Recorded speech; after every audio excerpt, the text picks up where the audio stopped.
Hello दोस्तों, Shani mood में आप सभी लोग का स्वागत है। बिहार पुलिस कांस्टेबल नई भर्ती 21,391 अच्छा खासा सीट है। इतना कभी भर्ती देखा नहीं गया है, लेकिन जो जरूरी बातें हैं, 5 ऐसे बातें जो कि आपको फाइनल होने के बाद भी बाहर कर सकता है। वो कौन सी 5 बातें हैं जो अक्सर लोग गलती कर देते हैं, ये आपके लिए अभिशाप साबित हो सकता है। तो फॉर्म भरने से पहले ये 5 बातें हमेशा दिमाग में बैठा कर रखिएगा।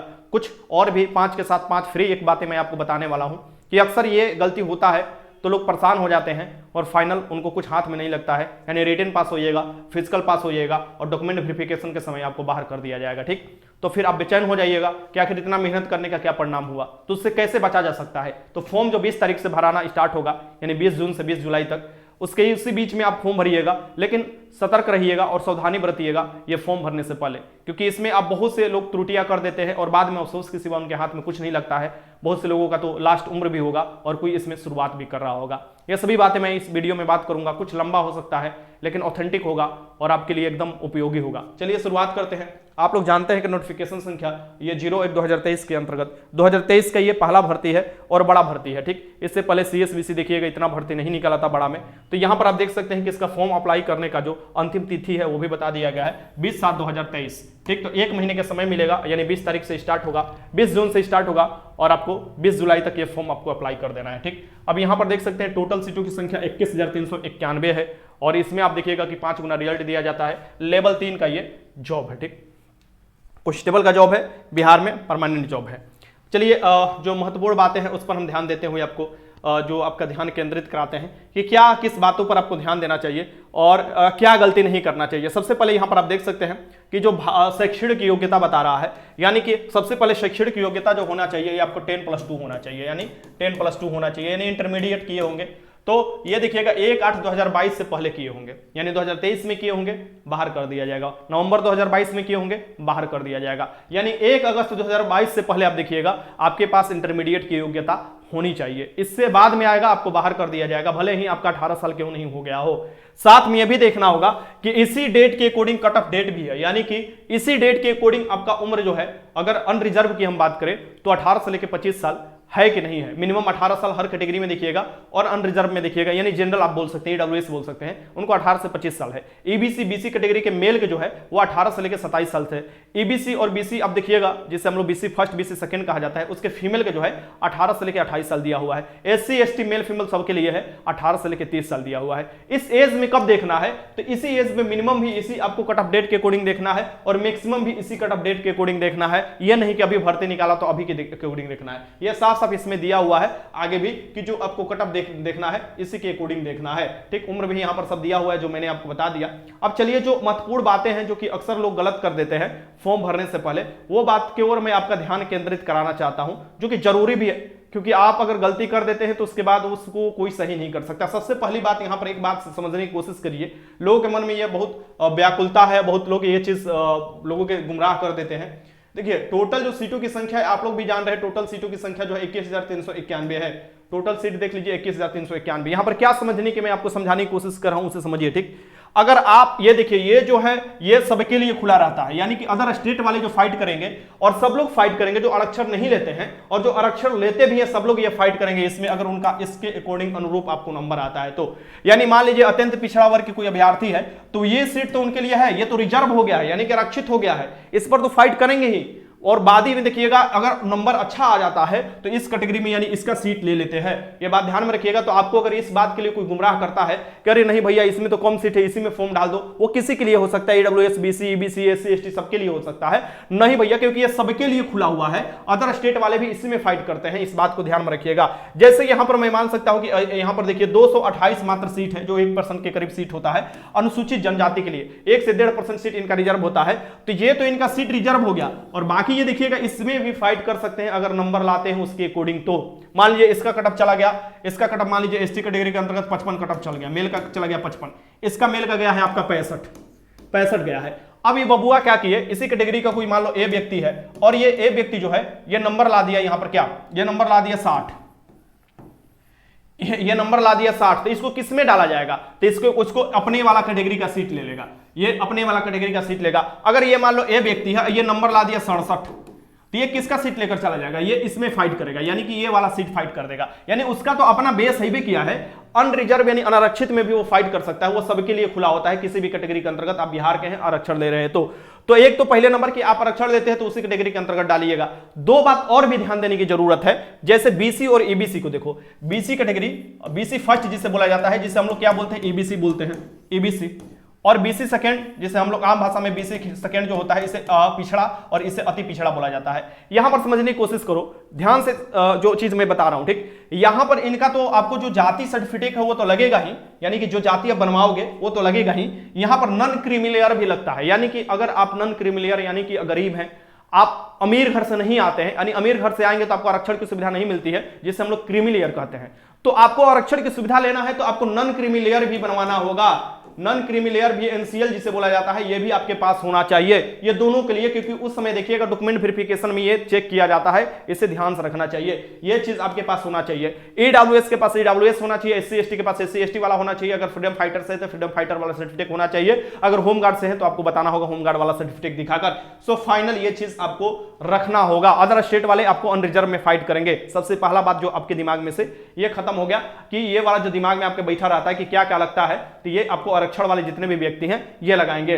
फिर दूसरा बात, चलिए आगे मैं आपको बता रहा हूं, ठीक, यहां से स्टार्ट होता है कि आपको किस स्थिति में आपका जो आपको होगा, जो सत्यापन करते समय उम्मीदवारी रद्द किया जा सकता है, वो स्थिति भी मैं आपको बता देता हूं, ठीक। देखिए सबसे पहले आवेदन जो है जो ऑनलाइन कीजिएगा उसमें महत्वपूर्ण जो बातें हैं, निर्देश, इसे पढ़ने की कोशिश कीजिए।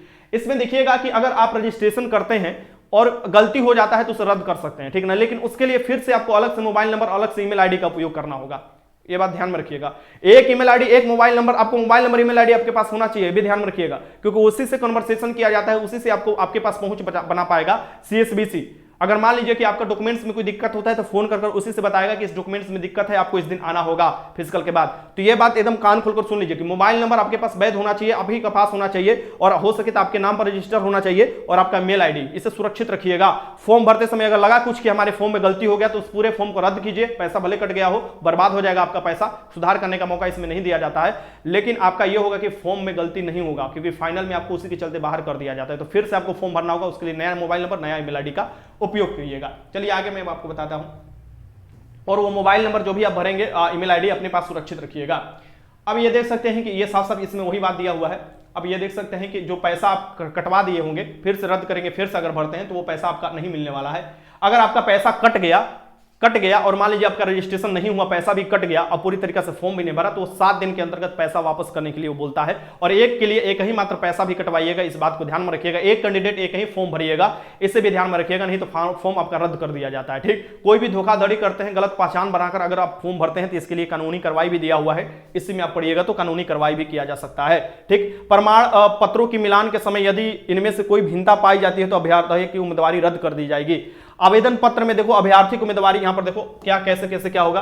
सो आवेदन पत्र में यदि आवेदक गलत आरक्षण कोटि करते हैं तो वो क्या होगा, वो उम्मीदवारी रद्द कर दी जाएगी। यानी ये नहीं होगा कि आप ईबीसी के हैं और बीसी डाल दिए, अभी सोच रहे हैं हम तो जनरल में फाइट करेंगे, ऐसा कुछ नहीं होने वाला है। आपको उम्मीदवारी ही रद्द कर दिया जाएगा, क्योंकि उस समय आपको देखिएगा चेक किया जाएगा, डॉक्यूमेंट वेरिफिकेशन के समय आप दीजिएगा तो ठीक है, नहीं तो वहीं पर फेल्ड लिख दिया जाता है। आपके कागज पर क्या लिख दिया जाएगा, फेल्ड लिया जाएगा, या मिसमैच लिख दिया जाएगा। फिर बाद में आप प्रॉब्लम करते रहिएगा, कहीं पर जाइएगा कुछ होने वाला है नहीं, ठीक। अब देखो आरक्षित वर्ग के आवेदकों को सूचित किया जाता है कि अपनी श्रेणी, यहाँ देखो अपनी श्रेणी, कोटि, जाति, वर्ग, ये सभी संबंध में जो जानकारी दिया जाता है, इस पर मैं अलग से वीडियो लाऊंगा और उसमें जानकारी आपको दे दूंगा कि किस किस कैटेगरी के अंतर्गत अपडेट किया गया है, किस कैटेगरी में आप आएंगे। फॉर्म भरने से पहले ये सब जानकारी आपको मिल जाएगा, ठीक। अगर कोई मन में किसी को दुविधा रहता है तो फिर यहाँ पर देखो कि पहला अगर भाग भर दिया गया, दूसरा भाग नहीं भरा गया, तब पर भी आपकी उम्मीदवारी रद्द कर दी जाएगी। दोनों भाग भर दिया गया है और पेमेंट नहीं किया गया, पेमेंट तो करना ही करना पड़ेगा आपको। अगर फिर गलती हो जाता है फॉर्म भरने में तो पूरी फॉर्म को आपको रद्द करना पड़ेगा, फिर से आपको ईमेल आईडी नया नंबर से आपको फॉर्म भरना पड़ेगा। ये सभी बातें इसमें दिया हुआ है, इसे भी समझने की कोशिश कीजिए। सबसे महत्वपूर्ण बातें जो आपको मैं बता रहा वाला हूं, यहां से आप समझने की कोशिश कीजिए, ठीक। ये तो आप जानते हैं कि आपका ही फोटो होना चाहिए, आपका ही हस्ताक्षर होना चाहिए, आपका आधार कार्ड, अगर उसमें मांग रहा है नंबर तो अपना आधार कार्ड डाल सकते हैं, और कोई आइडेंटिफाई करने के लिए आपको मांगता है, ठीक ना। अब देखिए, गलत त्रुटि आवेदन पत्र को रद्द कर नया आवेदन करें। अगर गलत हो गया है तो फिर से नया आवेदन करना पड़ेगा। आगे के लिए चलते हैं, जो महत्वपूर्ण बातें हैं उसे देख लीजिए। महत्वपूर्ण निर्देश, भरे गए ऑनलाइन आवेदन पत्र को केंद्रीय चयन पर्षद को भेजने की आवश्यकता नहीं होगी। ये भेजना उजना आपको नहीं है, ठीक ना। अब ये देख सकते हैं कि कैसे उम्मीदवारी रद्द की जाती है, इसे समझिए। उम्मीदवारी रद्दीकरण, इसे समझिए, ये जरूरी है आप लोगों के लिए। जो भी बता रहा हूं एक एक बात को आपको समझने की कोशिश कीजिएगा। आवेदन पत्र के प्रथम भाग भर दिए हैं लेकिन दूसरा भाग नहीं भरे हैं तो आपको रद्द की जाएगी, ठीक। आवेदन द्वारा फोटो अथवा हस्ताक्षर अपलोड नहीं किए हैं या कुछ ऐसा धुंधला या अजीब टाइप से जो कि जिसमें आप पहचान में नहीं आ रही या दूसरे का अपलोड कर दे, तब पर भी रद्द किया जाएगा। तीसरा है कि आवेदक मूल्य ऑनलाइन भुगतान किया जाना है अथवा भुगतान के पश्चात राशि को बैंक से चार्ज बैंक के रूप में भी प्राप्त कर लेगा, ये चीज है। आवेदन में गलत सूचना दिया जाना आपको आवेदन पत्र रद्द कर सकता है, रद्दीकरण। गलत आरक्षण कोटि भरे जाना आपको रद्द कर सकता है। अनारक्षित कोटि के संबंध रखने वाले, यानी कोई रिजर्व नहीं आपको लेना है, आरक्षण नहीं लेना है, आरक्षण की दावा करते हैं तब पर भी आपको रद्द कर दिया जाएगा। आवेदन में दी गई सूचनाओं को सत्यापन के समय गलत पाया जाना रद्दीकरण हो जाएगा। आवेदन में जन्म तिथि, ध्यान से रखना है, सबसे पहला बात जो अभी बताने वाले हैं, सबसे 5 बातों में सबसे पहला बात, जन्म तिथि कभी भी गलत नहीं होना चाहिए। और जन्म तिथि कैसे मिलान किया जाएगा, तुम्हारा 10th के सर्टिफिकेट के अकॉर्डिंग मिलान किया जाएगा और कहीं से मिलान नहीं किया जाएगा। ये 10th के सर्टिफिकेट के अकॉर्डिंग तुम्हारा जन्म तिथि होगा, तुम्हारा नाम होगा, तुम्हारा पिताजी का नाम होगा, 3 चीज तुम्हारा मिलान 10th के सर्टिफिकेट के अकॉर्डिंग होता है। और फिर कहोगे सर जी 12th का रिजल्ट फिर क्यों मांगता है, तो 12th का रिजल्ट ये इसलिए मांगता है कि देखता है कि तुम किस डेट में 12th पास किए हो और उसके अकॉर्डिंग तुमने आप जो एलिजिबिलिटी है 12th का वो सही है कि नहीं तुम्हारे पास, इसलिए आपको रिजल्ट मांगता है, ठीक। यहां पर आप देख सकते हो। तो ये आवेदन में गलत लिंग का, यानी मेल और फीमेल दोनों आप तो जानते ही हो, मेल फीमेल और ट्रांसजेंडर वाला भी आ गया है, तो आवेदन में लिंग भी सही भरना है आपको। मेल हो तो मेल भरना, फीमेल हो तो फीमेल भरना। फॉर्म भरवाते समय ये सब बातों को ध्यान में रखना, ठीक। आगे चलते हैं। आवेदक का उम्मीदवारी की पात्रता पूर्ण ना करना, जैसे कि आपको जो तिथि दिया हुआ है 1 अगस्त 2022, उसके अकॉर्डिंग अगर मान लो तुमने 12th नहीं पास किया है, उसके अकॉर्डिंग तुमने 18 वर्ष उम्र नहीं आपको किया है, या वो तुम्हारा उम्र भी उसके अकॉर्डिंग तुम्हारा ओवर हो गया है, फिर भी फॉर्म भरते हो, तब पर भी आपकी उम्मीदवारी रद्द कर दी जाएगी। ये साफ साफ दिया है। सक्षम पदाधिकारी द्वारा निर्गत प्रमाण पत्र, यानी कि न देना, यानी कि आपको बनाना है, जो ईडब्ल्यूएस है, ईबीसी है, बीसी है, ये सब जो आपको एससी एसटी वाला बनवाओगे ब्लॉक से, ये आपको सक्षम पदाधिकारी द्वारा बनाना है, ये चीज है।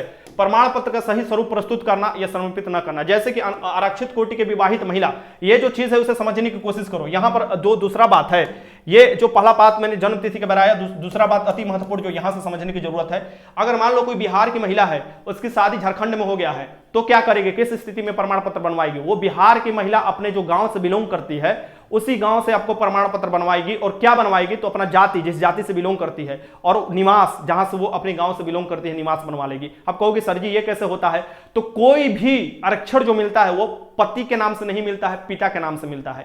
यानी कि पिता जो होंगे आपके, उसी के अकॉर्डिंग आपको आरक्षण मिलेगा। यानी अब बिहार से होंगे तो बिहार में ही आपके पिता होंगे। महिला जो शादी हो गया है बिहार के अदर स्टेट में या अदर जिले में भी हो गया है, देखिएगा, तो उसके लिए यह जरूरी बात है कि ये नहीं कि मेरा पति जो है रहता है बाहर, मतलब कि लखनऊ में, हम बिहार से हैं तो लखनऊ वाला जनरल में डाल देंगे, ऐसा करिएगा तो आप ही घाटा में जाइएगा।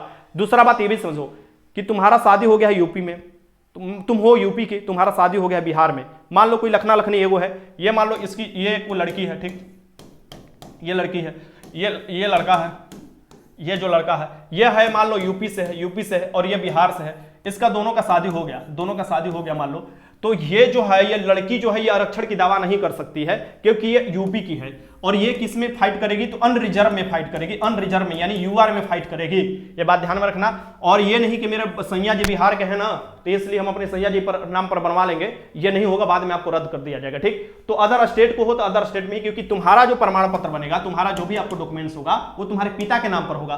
तुम किस में फाइट कर सकती हो, तो ये 40% सीट जो होता है इसमें फाइट कर सकती हो, जो कि अनरिजर्व होता है, एक बात को ध्यान में रखना। अब दूसरा बात यहां पर देख लो, एक और लखना लखनी यहां पर बना देते हैं, यहां पर देखो ये कोई लखनी है, ठीक ना, ये मान लो बिहार से है और ये है लखना यूपी से, मान लो इसे अक्सर शादी होते हैं जो झारखंड यूपी में होते हैं, तो ये जो है अगर मान लो इसका शादी जो है ये यूपी से, मान लो कि ये यूपी में है और ये बिहार में है, ये लखनी है, यानी लड़की की बात कर रहे हैं, यहाँ पर फीमेल है, ये मेल है।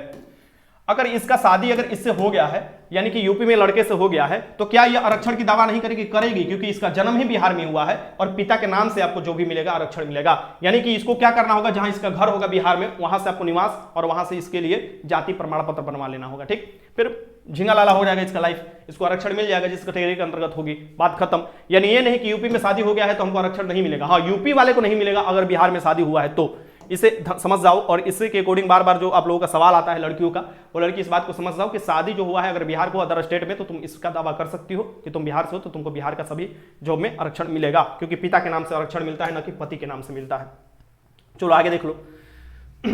अगर आपराधिक कोई गतिविधि है और उसको छिपाते हो या कांड कुछ किए हो, तब पर भी उम्मीदवारी रद्द किया जा सकता है। डॉक्यूमेंट वेरिफिकेशन के समय, जैसे ही आपको ज्वाइनिंग के समय भी यह देखा जाता है। आवेदक द्वारा लिखित परीक्षा या शारीरिक परीक्षा में कुछ धोखाधड़ी किया जाता है या कुछ भी आपको उटपटांग काम किया जाता है तो रद्द किया जा सकता है। अगर परीक्षा देते समय कुछ कर्मी को तंग करते हो तब पर भी रद्द किया जा सकता है। तो ये चीज आपको जो जरूरी है वो चीज मैंने आपको बताया। अब यहां पर जो चीज मैं आपको बताने वाला हूं उसे समझने की कोशिश करो।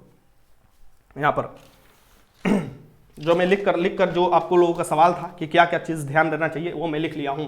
सबसे पहला चीज क्या ध्यान देना चाहिए, यहां से देखो। सबसे पहला चीज डीओबी। डीओबी मतलब डेट ऑफ बर्थ, इसे गलती नहीं भरना है। और ये किसके अकॉर्डिंग रहेगा, ये 10th के सर्टिफिकेट के अकॉर्डिंग रहेगा। तो मान लो 10th का सर्टिफिकेट तुम्हारा गुम गया है, नए बनवाए हो, तो उसका अलग हो जाता है नंबर, जो हो सीरियल नंबर मिलता है या इशू डेट। तो तुम पुराने वाला भी डाल सकते हो, अगर नया वाला एक्सेप्ट नहीं कर रहा है तो पुराने वाला भी डाल सकते हो, ठीक। और फिर उस समय आपको डॉक्यूमेंट वेरिफिकेशन के समय सॉरी ये बता सकते हो कि मेरा ये गुम गया था या मेरा गल गया था या भूल गया था, चोरी हो गया था, जिससे मैंने नया बनवाया है, ठीक। फिर यहां पर देखो दूसरा, देखो दूसरा क्या है, नेम, तुम्हारा नेम, यानी कि तुम्हारा नेम, ठीक। ये जो नाम है यानी कि तुम्हारा जो नाम होगा वो भी 10th के अकॉर्डिंग होगा और वो सही सही भरना है। फिर तीसरा क्या नाम है, तुम्हारा फादर नेम, यानी कि तुम्हारा फादर नेम भी, फादर नेम जो होना चाहिए यह भी सही होना चाहिए, वो भी आपको 10th के सर्टिफिकेट के अकॉर्डिंग होना चाहिए, ठीक। अगर गलती है तो सुधार करवा लो, अगर बेहतर होगा करवाते रहना, मतलब भरना फॉर्म सही सही, जो भी पिता का नाम होगा। चौथा क्या है, चौथा जो है कास्ट, किस कास्ट के आते हो, किस कैटेगरी के अंतर्गत आते हो, AWS आते हो, BC आते हो, EBC, जो BC फर्स्ट हो गया, ये इसे ही EBC बोला जाता है, BC फर्स्ट को ही EBC, BC सेकेंड मतलब पिछड़ा, इसे अति पिछड़ा बोला जाता है, BC फर्स्ट को या EBC को। ये आते हो, SC में आते हो या और ST में आते हो, ये चीज आपको पता होना चाहिए, ठीक। कम से कम जिसमें आते हो उसी में फॉर्म भरना तुम लोग। फिर पांचवा है कि आपके पास निवास होना चाहिए, बिहार का अगर आरक्षण दे रहे हैं तो आपके पास डोमिसाइल या निवास होना चाहिए। छठा है अदर स्टेट का अगर है तो आप अनरिजर्व में फाइट कीजिएगा, तो ये तो मैंने आपको बता दिया हूं। और फिर अगर आप मान लीजिए शादी उदी वाला भी मैंने बता दिया ये चीज।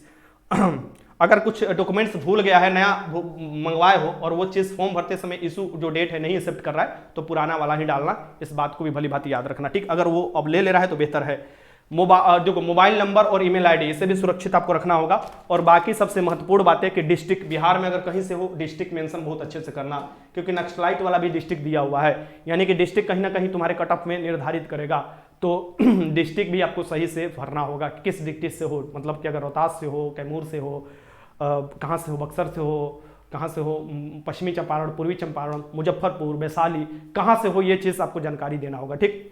माइनर जो त्रुटि होता है आपको अल्फाबेट में जो आपको पता होता है उसमें कोई ज़्यादा ध्यान नहीं दिया जाता है, लेकिन आपके नाम में, आपके पिता के नाम में, आपके डेट ऑफ बर्थ में, ये सब कटअप में आपको भूमिका निभाते हैं जब नंबर बराबर हो जाता है रिटन का तो या फिजिकल का।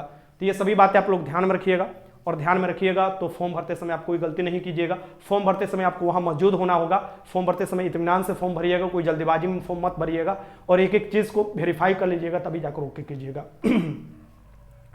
तो ये चीज आप लोगों को जानकारी देना था। काफी लोग पूछ रहे थे कि सर जी बताइए क्या क्या, तो जो भी चीज मैंने बताया आप लोगों को समझ में आ गया होगा। फिर भी अगर मन में कोई डाउट बच जा रहा है तो जरूर आप लोग कमेंट बॉक्स में बताइएगा, मैं अलग से वीडियो लाऊंगा और हर डाउट को क्लियर करने की कोशिश करूंगा। अभी आपके पास समय है।